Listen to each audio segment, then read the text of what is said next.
மதிமுகம் தொலைக்காட்சி நேயர்களுக்கு அஸ்ஸலாமு அலைக்கும். குர்ஆனை வாசிக்க தெரியாதவர்கள் எளிமையாக வாசிப்பதற்காக இந்த பாடத்தை நம்ம இந்த தொலைக்காட்சி வழியாக வழங்கி வருகிறோம். இதில் 90க்கு மேற்பட்ட சதவீதம் சட்டங்களை நம்ம பார்த்து விட்டோம். இன்னும் ஓரிரு சட்டங்கள் தான் மீதம் இருக்கிறது. அதை நம்ம இன்றைக்கி பார்க்கலாம். என்ன பார்க்குறோம்னு கேட்டால், ஒரு எழுத்துக்கு சுக்கூன் இருக்குது. ஒரு எழுத்துக்கு என்ன இருக்குது? சுக்கூன் இருக்குது. அதுக்கு பிறகு வரக்கூடிய எழுத்தில் ஷத்து இருக்குது. சுக்கூனுக்கு அடுத்து ரெட்டை குறியீடு உள்ள எழுத்து வருது. அப்படி வந்துச்சுன்னு சொன்னால், இந்த சுக்கூன் வச்ச எழுத்து இருக்குல்ல, இந்த எழுத்தை காலி பண்ணிவிட்டு அந்த சத்து வச்ச எழுத்து இருக்கும்ல, அந்த எழுத்தாக மாற்றிக்கணும். இதை உதாரணம் சொன்னால் தான் உங்களுக்கு புரியும். உதாரணமாக இந்த மூணாவது இருக்கக்கூடியதை பாருங்கள். கது தபையன, காணா இருக்குது. அதுக்கப்புறம் தால் இருக்குது. காணா தாலில் சுக்கூனு, இது கது, அது ஒரு சொல்லு. அதுக்கப்புறம் தாங்கிற சொல் இருக்குது. தாக்கு மேலே அகரம் இருக்குது, தானா. அப்புறம் பா இருக்குது, மேலே கோடு பானா, தப. அப்புறம் யாங்கிற சொல் இருக்குது, அதில் மேலே கோடு இருக்குது, தபைய. அந்த யாவில் ரெட்டை குறியீடு வரை இருக்கிறது, அழுத்தணும், தபைய. அதுக்கப்புறம் நூன் இருக்கிறது, மேலே குறியீடு, தபையன. அப்போ கதுன்னு ஒரு சொல் இருக்கிறது, தபையனன்னு ஒரு சொல் இருக்கிறது. முதல் சொல் கது, ரெண்டாவது சொல் தபையன. இப்படி வரக்கூடிய நேரத்தில் இந்த ரெண்டாவது சொல் இருக்குல்ல, அதில் பாருங்கள், அதுலேயே சத்தை வர போட்டு வச்சுக்கிறாங்க. அது இத்தனா தானாண்டு ஆரம்பிக்காது. ஒரு சொல்லுடைய ஆரம்பம் இத்தில் ஆரம்பிக்குமா? ஆனாவில் ஆரம்பிக்கும், ஈனாவில் ஆரம்பிக்கும், ஊனாவில் ஆரம்பிக்கும், இம்மன்னாவில் ஆரம்பிக்குமா? எந்த ஒரு மொழியில் எடுத்தாலும் ஆனால் அவன் ஈனாவில் தான் எழுத்து ஆரம்பிக்கும். மனிதனில் மானாவில் ஆரம்பிக்கும், அல்லது முரம்னு மூணாவில் ஆரம்பிக்கும், அல்லது மீனாவில் மீனாவில் ஆரம்பிக்கும். இதுவரை இம்மன்னாவில் ஒரு சொல் ஆரம்பிக்குமா? எந்த சொல்லும் ஆரம்பிக்காது தமிழில். அதே மாதிரி தான் அரபிலையும் ஆரம்பிக்காது. இந்த இடத்துல தாவில் ரெட்டை குறியீடு போட்டாங்கன்னா, இத்தும் தாவும் இருக்குல்ல, வெறுமனே தாவை போட்டு இந்த ரெண்டாவது சொல் இருக்குத தாவை போட்டு மேலே கோடு போட்டிங்கன்னா தானாக தான். அதில் அழுத்திட்டாங்கன்னு சொன்னால், அழுத்தும் போது என்ன செய்யணும்னு கேட்டால், இத்து தாண்டு வரும். இத்து தாண்டு ஒரு சொல்ல ஆரம்பிக்க இயலாது. அப்போ அந்த தனியாக பிரிச்சிங்கன்னா அந்த சத்து ரெட்டை குறியீடு இல்லாத மாதிரி வாசிக்கணும். தபையன முதல் சொல்லு கது, ரெண்டாவது சொல்லு தபையன, இப்படி வாசிக்கணும். ஆனால் இப்போ சேர்த்து வாசிக்கும் பொழுது இந்த தாலுக்கு ஒரு சுக்கூன் இருக்குது, இத்துண்டு. அந்த தாவில் ஒரு சுக்கூன், சத்து இருந்தால் ஒரு அடுத்த ஒரு சுக்கூன் இருக்குல்ல, சத்துனாலேயே இத்து தாவு தானே, இம்மு தானே. சத்து போட்டோன்னா இம்ம, அதான் சத்து. இல்லை லாவும். அப்போ இந்த சத்து போட்டிங்கன்னா அதில் ஒரு சுக்கூன் இருக்கிறது. அப்போ இது ஒன்று இருக்குது, இத்து ஒன்று இருக்குது. இந்த கதுங்கிறதுல உள்ள தாள் லைட்டாக உச்சரிக்கிறது. பையனை உள்ள தா கொஞ்சம் அழுத்தமாக இத்துன்னு சொல்கிறது. முதல்ல உள்ளது கது, இத்து. ரெண்டாவது இத்து, கதுத்துன்னு படிக்க முடியுமா? ரெண்டையும் முடியாது. இப்படி சொல்ல என்ன செய்யணும்னு கேட்டால், இந்த தாளை விட்டுறணும். தாள் என்ன செய்யணும்? தாளுக்கு சுக்கூன் இருக்கிறது, அடுத்த எழுத்துக்கும் சுக்கூன் தான் இருக்குது. சத்துனால சுக்கூன் தானே. ரெட்டை குறியீடு போட்டாலேயே அதில் ஒரு சுக்கூனும் இல்லாத எழுத்தும் இருக்குன்னு தானே அர்த்தம். அம்மன் இம்மன்னு போடுறோம். ஒரு மீமுல ரெட்டை குறியீடு போட்டோம்னா அதில் எத்தனை எழுத்து இருக்குது? ஒரு இம்மன்னாவும் இருக்கிறது, ஒரு மானாவும் இருக்கிறது. இம்மூன்னு எழுதுனீங்கன்னா அம்மு அப்படி எழுதுனீங்கன்னா அந்த மீமுல என்ன இருக்குது? இம்மு மூவும் இருக்குது. அப்போ அந்த சத்து போட்டிங்கன்னு சொன்னால் அதில் ஒரு இம்மன்னா, ஒரு இத்தன்னா, ஒரு இல்லைன்னா அது ஒரு சொல்லு இருக்கிறது. அந்த மாதிரி வைக்கும்போது கது தபையன இப்படி சொல்லாமல் கத்த பையன, இந்த தாளை காலி பண்ணிடுங்க. இந்த அழுத்தத்தை அங்கே கொண்டே சேர்த்துருங்க. அப்போ காஃபுக்கு அப்புறம் அந்த தால் இருக்குல்ல, அந்த தாளுடைய இது கிராமர் ரீதியாக அதுக்கு வேறு வழக்கம் சொல்லுவாங்க. கிராமர் படிலாம் உங்களுக்கு சொல்லணும். இந்த அடையாளத்தை வச்சு புரிஞ்சிக்கிற மாதிரி எளிமையாக தான் சொல்லித்தர்றோம். அப்போ கது தபையன இப்படி தனியாக சொன்னால் அப்படி சொல்லணும். சேர்த்திங்கன்னு சொன்னால் கதுத்து தபையனன்னு சொல்லிடக்கூடாது. அந்த இதை காலி பண்ணிடணும். கத்த பையனை, இந்த தாள் இல்லாத மாதிரி. இந்த ஏன் தாள் இல்லாத மாதிரி வருது? தாளுக்கு சுக்கூன் இருக்கிறது, அந்த தாளுக்கு அடுத்த தாவுக்கும் சுக்கூன் இருக்கிறது. சத்துனா சுக்கூன் தானே. ரெண்டுலேயும் சுக்கூன் இருக்கும் பொழுது இந்த முதல்ல உள்ள எழுத்தை விட்டுப்புட்டு அதில் கொண்டே அழுத்திடணும். கத்த பையன கதுத்த பையனன்றது அது இருக்கும். இது எப்படி நம்ம வாசிக்கணும்? கத்த பையன, அந்த தாலி இல்லாட்டி எப்படி வாசிப்பீங்க? அப்படி தான் வாசிக்கணும். அதே மாதிரி புரிஞ்சு கொள்றதுக்கு அடுத்த சொல் என்னன்னு கேட்டால், ராவத்து ராணா இருக்குது. அடுத்த சொல்ல பாருங்கள், நாலாவதாக உள்ள சொல்லு. அந்த ராணாவுக்கு மேலே கோடு இருக்குது, ராணா. ஒரு அலிஃப் ஒன்று சேர்த்துருக்குறாங்க, ராவண்ணா ரா. அப்புறம் வானா போட்டிருக்காங்க, வாவுக்கு மேலே கோடு வானா ராவ. அதுக்கப்புறம் தாலு, தாலுக்கு சுக்கூன் இத் ராவது, ராவதுன்னு ஆயிடுச்சா. அதுக்கப்புறம் தூ இருக்குல்ல, அந்த தூவில் அதில் ஒரு சத்தை வரை போட்டு வச்சுக்கிறாங்க. இதுக்கு அப்புறம் அந்த தாவில் ஒரு சத்து போட்டு வச்சுக்கிறாங்க. அப்போ இது இத்துன்னு ஆயிடுச்சு, அது இத்துன்னு ஆயிடுச்சு. ராவத்து ஹூண்டு அப்படி என்ன செய்ய அப்படி வருது. அப்புறம் ஹா இருக்குது, அதுக்கு ஒரு உகர குறியீடு போட்டிருக்கிறாங்க. அப்போ இதை ராவது இத்து ஹூண்டு இருக்குது, அதில் ராவது இத்து ஹூண்டு அப்படி இருக்குது வாசிக்கிறதா இருந்தால் நம்ம என்ன பண்ணணும்னு கேட்டால், இதுலையும் சுக்கூன் இருக்கிறது, அந்த இத்துன்னு அழுத்துறதுலையும் ஒரு சுக்கூன் மறைமுகமாக இருக்கிறது. ரெண்டு இருக்கும் பொழுது முதல்ல உள்ள தாளை விட்டுருங்க. ராவத்துஹு, ராவத்துஹுன்னு சொல்லாமல் இப்படி சொன்னேன் ராவத்துஹு. ஏன்னா இது அழுத்துவதற்கு அங்கே சத்து இருக்கிறதுனால இந்த தாள் நமக்கு தேவையில்லை. கிராமர் பிரகாரம் எழுதணும். ஆனால் உச்சரிக்கையில் எப்படி உச்சரிக்கணும்னு கேட்டால், ராவத்துஹுன்னு சொல்லக்கூடாது, ராவத்துஹு.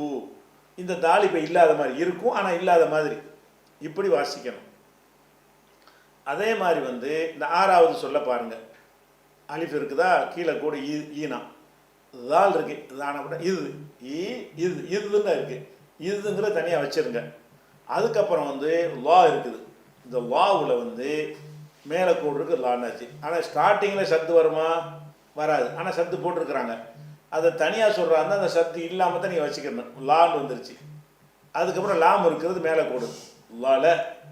அதுக்கப்புறம் மீம் இருக்கிறது, அதில் ஊனா உகர குறியீடு லலமு. அப்புறம் வாவு இருக்கிறது, சுக்குன் இருக்கு, நீட்டிருக்காங்க லலமு. அப்போ இதுன்னு ஒரு சொல்லு, லலமுன்னு ஒரு சொல்லு.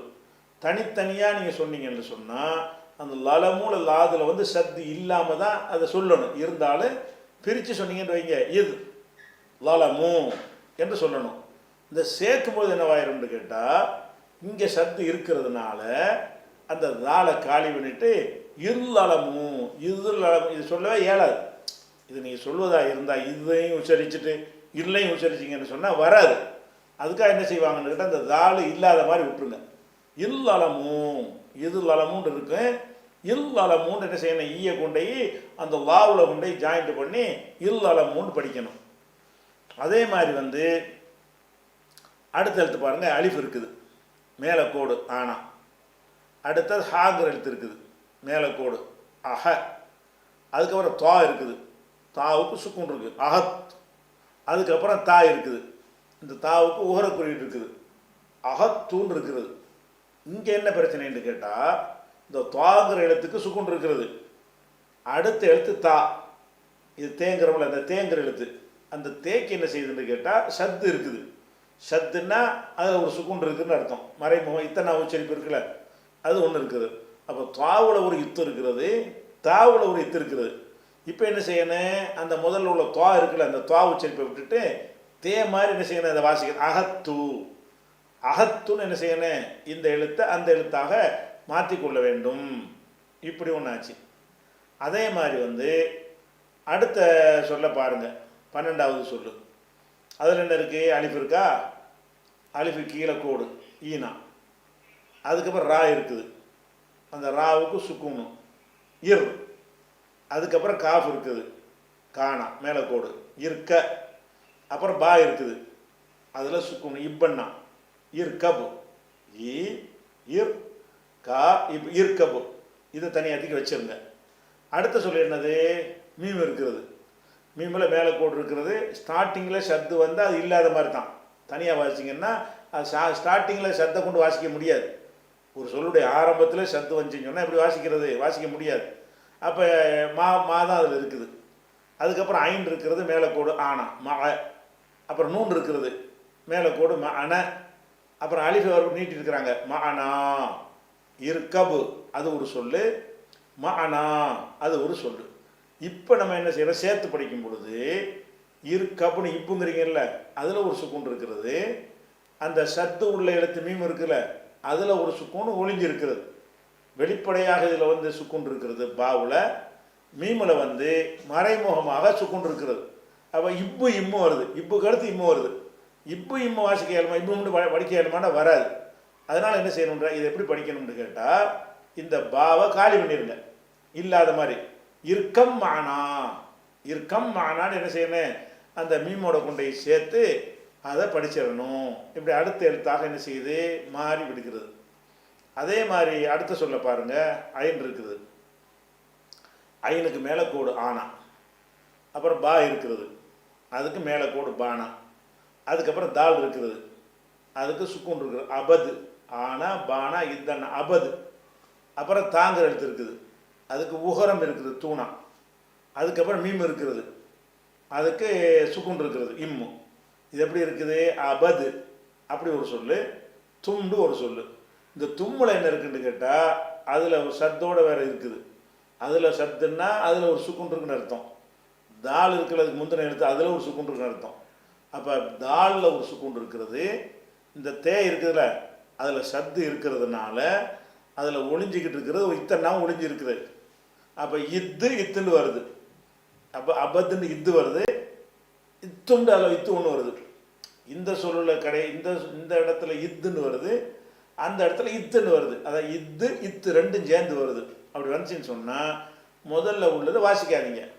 அபத்தும் அபத்தும்னு சொல்லக்கூடாது. எப்படி சொல்லணும், அந்த தாலு இல்லாத மாதிரி தான். அபத்தும் ஐனு பா அது ரெண்டை மட்டும் வச்சுக்கிட்டு தாளை விட்டுவிட்டு அபத்தும்னு வாசிக்கணும். ஏன் அப்படி வாசிக்கிறோம்னு கேட்டால் அந்த தாலில் சுக்கூன் இருக்கிறது, அடுத்த இடத்துல சத்து இருக்குது. சத்துனாலும் சுக்கூன் தான் இருக்குது. அதனால ரெண்டு சுக்கூன் அடுத்தடுத்து வரும்போது முதல்ல உள்ள சுக்கூன் உள்ள எழுத்தை என்ன செய்யணும், வாசிக்காமல் எழுதியாவனும், வாசிக்காமல் விட்டுவிட வேண்டும். அபதுத்தும் என்று சொல்லாமல் அபத்தும், அது குழி ஆயில் காஃபி சொல்லுமா அபத்தும்லாம் வரும்ல, அதை அப்படி வாசிக்கணும். இதுதான் வந்து இந்த சட்டம். அதாவது ஒரு சொல்லுக்கு வந்து சுக்கூன் இருந்து அடுத்த எழுத்துல சத்து இருந்தால், இதுக்கு சுக்கூனு அடுத்ததில் சத்துனாலும் சுக்கூன் தான் அர்த்தம். அப்படி இருக்கும் என்று சொன்னால் முதல்ல உள்ள அந்த சுக்கூன் உள்ள எழுத்தை விட்டுவிட்டு அந்த சத்து உள்ள எழுத்து இருக்குல்ல அதில் கொண்டே கோர்த்து விட்டுறணும். அதுக்கு தான் இந்த உதாரணங்களை என்ன செஞ்சோம் உங்களுக்கு பார்த்துருக்குறோம். இது ஒரு சட்டம். அதாவது இந்த வாசிப்பதற்குரிய சட்டத்தில் இது ஒரு சட்டம். இந்த 6 சொல்லு உதாரணம் காட்டியிருக்கிறோம், அதை வந்து ட்ரைனிங் எடுத்துக்கிறங்க. அதுக்கடுத்து இன்னொன்று என்னென்னு கேட்டால் வாசிக்கிற இன்னொரு சட்டம் இருக்குது. இப்போ உதாரணமாக வந்து இப்போ அன்புன்னு நம்ம தமிழில் சொல்கிறோம். அன்புன்னா என்ன, ஆனா இன்னன்னா பூனா அன்பு இப்படி சொல்கிறோம்ல. அரபியில் வந்து இப்படி சொல்லவே முடியாது, இப்படி சொல்ல கிடையாது. அன்புன்னு வரவே வராது. இன்னுக்கு அப்புறம் பா வந்துச்சுன்னு சொன்னால் இம்மா மாறிக்கணும். அன்புண்டு எழுதவே எழுது அரபியில். அன்புன்னு எழுதிங்கன்னா அம்புன்னு தான் படிக்கணும். அரபியில் என்ன வராதுன்னு கேட்டால் இன்னுக்கு அப்புறம் பா வந்துச்சின்னு சொன்னால் அந்த இன்னு என்னவாயிரும்னு கேட்டால் அது இம்மா மாறிக்கணும். உதாரணத்துக்கு சொல்வதாக இருந்தால் மீன் இருக்குது, மீமு கீழே கோடு போடுங்க மீனா, ஒரு நூன் இருக்கிறது, சுக்குனை போடுங்க மின், இது தனியாக வச்சுக்கிறங்க. அதுக்கடுத்து ஒன்று இருக்குது பாவை போடுங்க, பாவை போட்டு மேலே கோட்டு போடுறீங்க பானா. அப்போ மின் ப மீ இன் மின் ப மின்பன்னு இருக்குது. மின்பன்னு சொல்லலாமன்னா சொல்லக்கூடாது, மின்ப மின்பன்றது மின்ப. இந்த இன்னுங்கிற உச்சரிப்பு இல்லாமல் இன்னுக்கு அப்புறம் பா வந்தால் அன்புன்னு வந்தால் அன்பு எப்படி எழுதுவீங்க, அலிஃபை போடுவீங்க ஆனா, நூனை போடுவீங்க சுக்கூன் போடுவீங்க இன்னன்னா, அப்புறம் பாவை போடுறீங்க. அப்போ ஆனா இன்னன்னா பூனா அன்பு, இப்படி தானே எழுதுவீங்க. இப்படி ஒரு உச்சரிப்பை நீங்கள் அரபியில் கொண்டு வரவே இயலாது. அரபியில் நீங்கள் அன்புன்னு எழுதிங்கன்னா என்ன செய்வோம், அம்புன்னு தான் படிப்போம். இன்னுக்கு அப்புறம் பா வந்தால் நல்லா இன்னு அல்லது ரெட்டைக்குறி அதில் இன்னு இருக்குல்ல, நூனுக்கு சுக்கூன் வச்சாலும் இன்னு தான், ஜோடியான குறியீடு போட்டாலும் ரன் ருன் அதுலேயும் ஒரு இன்னு இருக்கிறது. அந்த இன்கிறதுக்கு பிறகு என்ன வருது, பாங்கிற எழுத்து வந்துச்சுன்னு சொன்னால் அந்த இன்னு என்னவா மாறிக்கிறோம் என்றால் அது வந்து மீமா மாறிக்கிறோம்.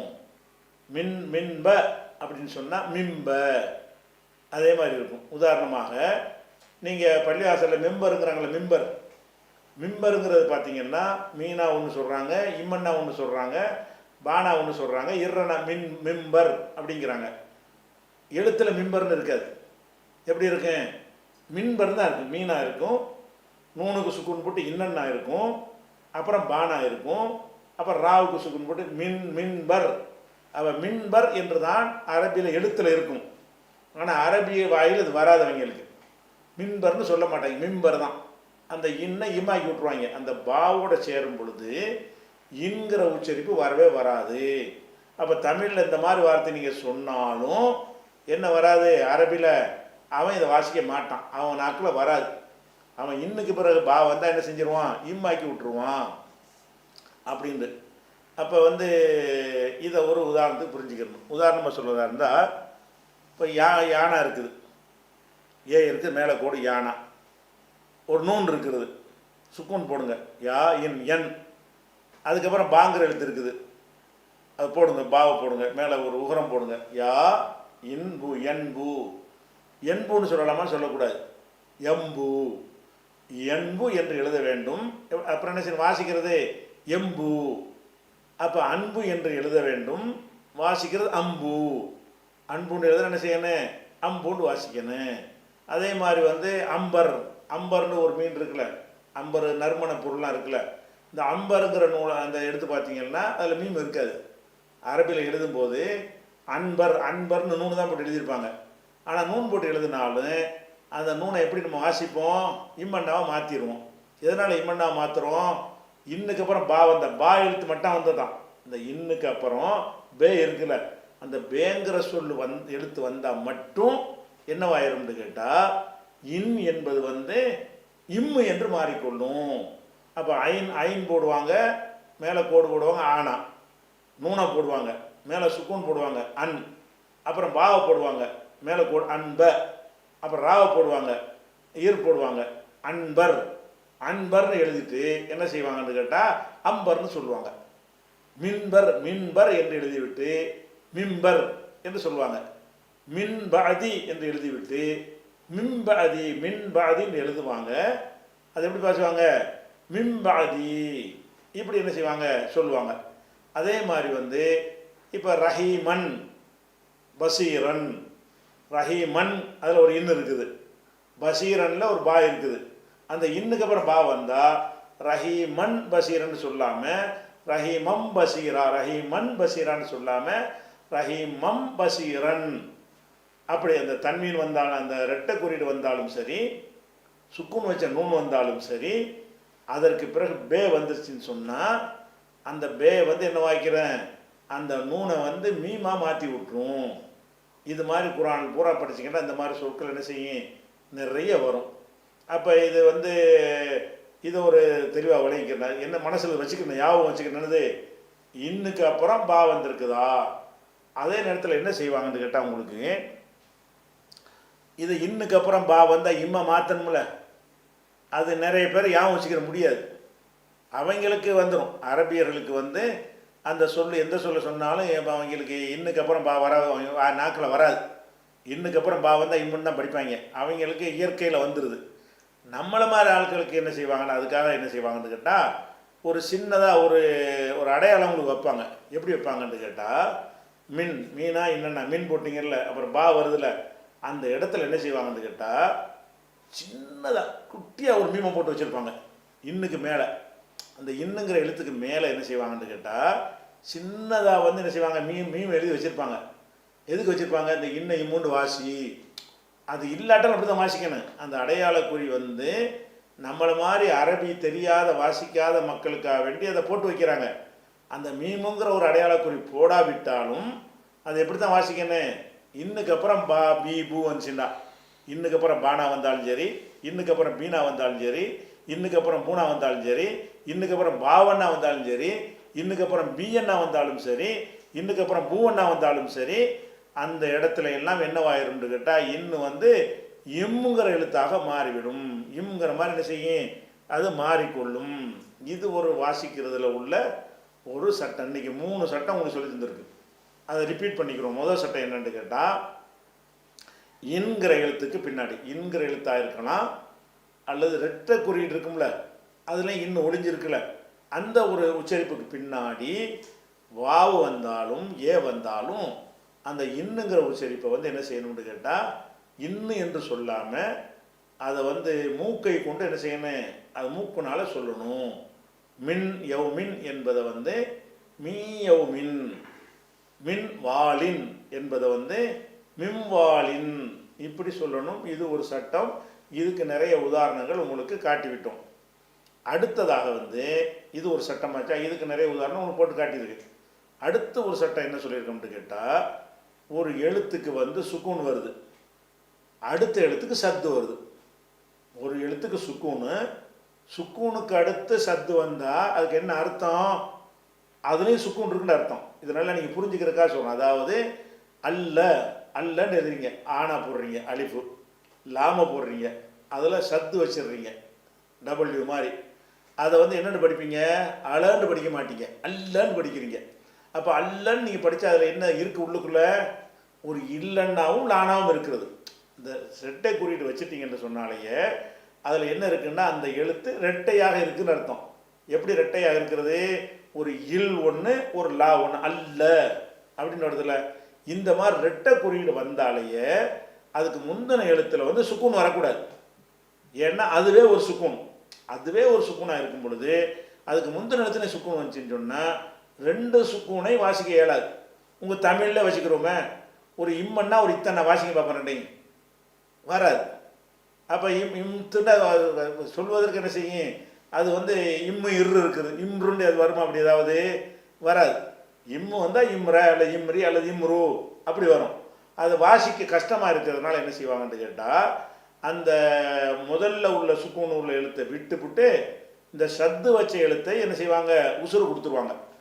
அப்போ என்ன செய்வாங்க, அந்த ஆபத்து தும் உதாரணம் காட்டணும்ல, ஐன் இருக்கிறது, மேலே கோடு போட்டாங்க ஆனாவாயிரும், பாங்கு எழுத்து இருக்குது, அதுக்கு ஒரு மேலே கோடு போட்டாங்க பானாவாயிரும், அபட் ஆயிரும். அப்புறம் தால் இருக்கிறது, அதுக்கு சுக்கூன் போட்டிருக்காங்க, அபது அபதுன்னு வந்துருச்சு.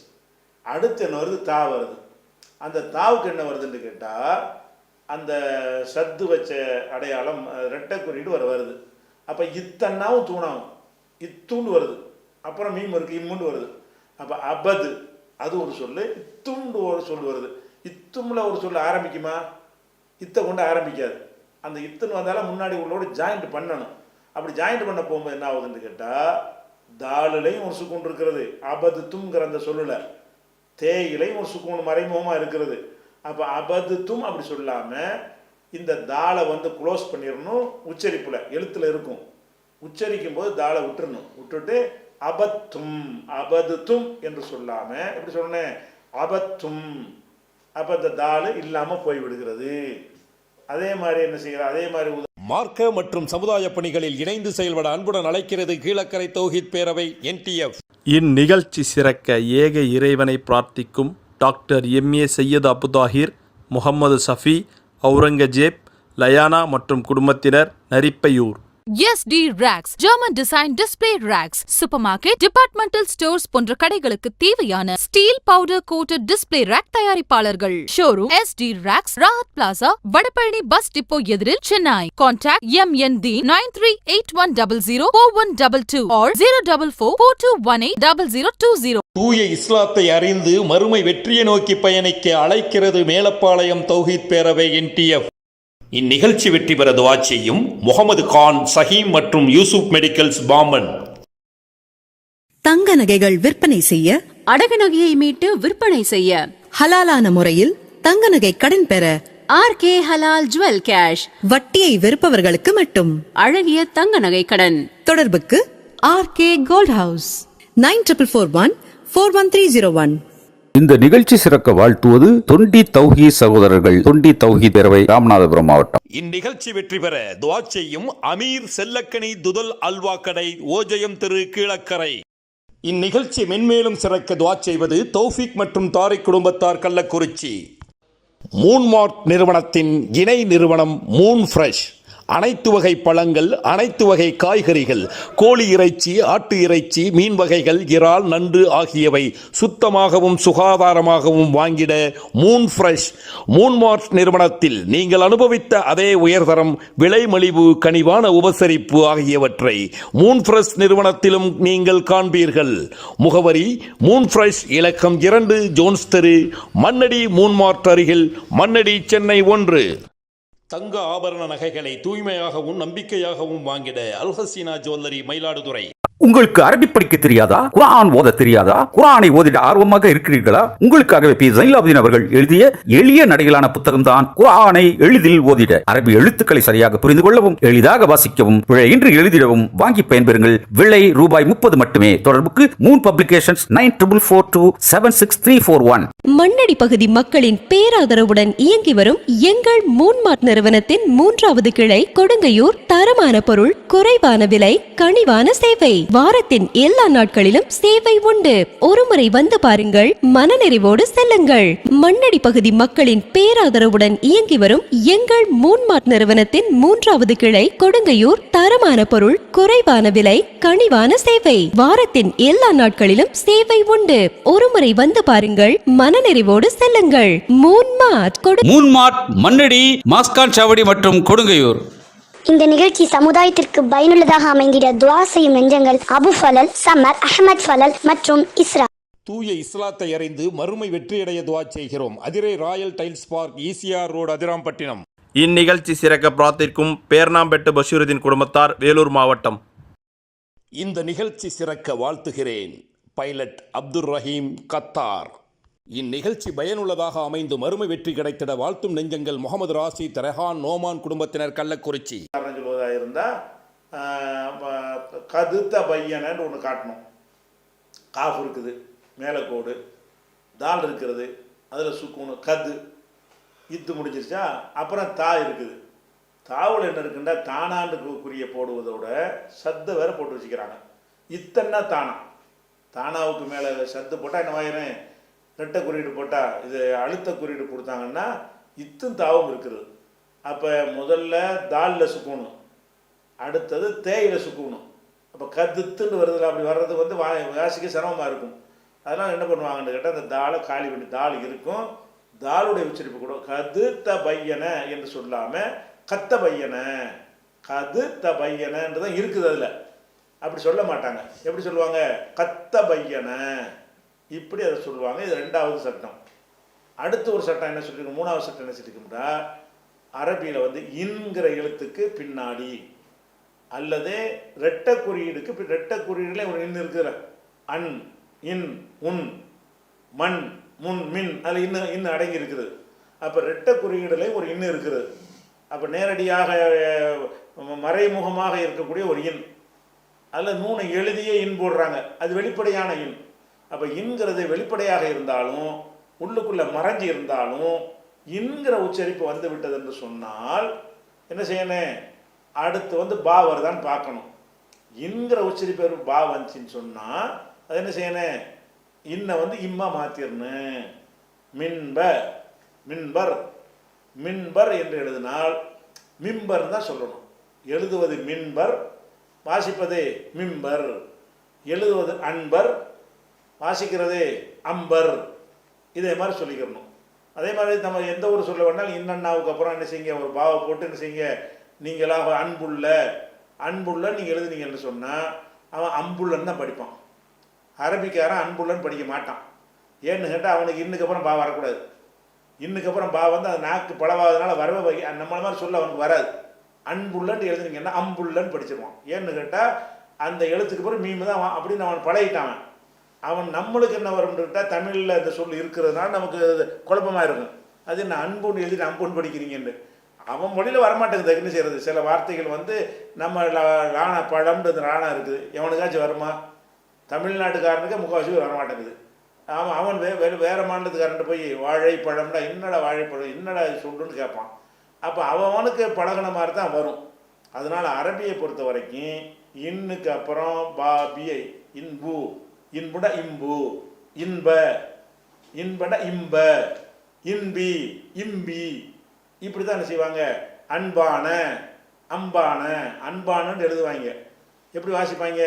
இது குரானில் இருந்தாலும் அப்படி தான் வாசிப்பாங்க, ஹதீஸில் இருந்தாலும் அப்படி தான் வாசிப்பாங்க, அவங்களாம் பேசினாலும் அப்படி தான் வாசிப்பாங்க. அந்த இன்னுக்கு பிறகு பா வந்து அவங்களுக்கு அந்த மொழியில் கிடையாது, அந்த மொழி உச்சரிப்பில் வரவே வராது. இன்னுக்கு அப்புறம் பா வந்தால் இன்னுங்கிறது வரவே வராது. அந்த ஒரு சட்டத்தை என்ன செய்யறீங்க? இந்த 3 சட்டத்தையும் தெரிஞ்சிட்டிங்கன்னு சொன்னால் நீங்கள் இது வரைக்கும் 95 ஏறக்குறைய 95% சட்டங்களை படித்து முடித்து விட்டீர்கள். இதோட வந்து இன்னும் கொஞ்சம் தான் இருக்குது. அதை படிச்சிட்டோம்னா இன்ஷா அல்லாஹ் முழுசாக முடிஞ்சிடும். இன்ஷா அல்லாஹ் அதை நாளைக்கு பார்க்கலாம்.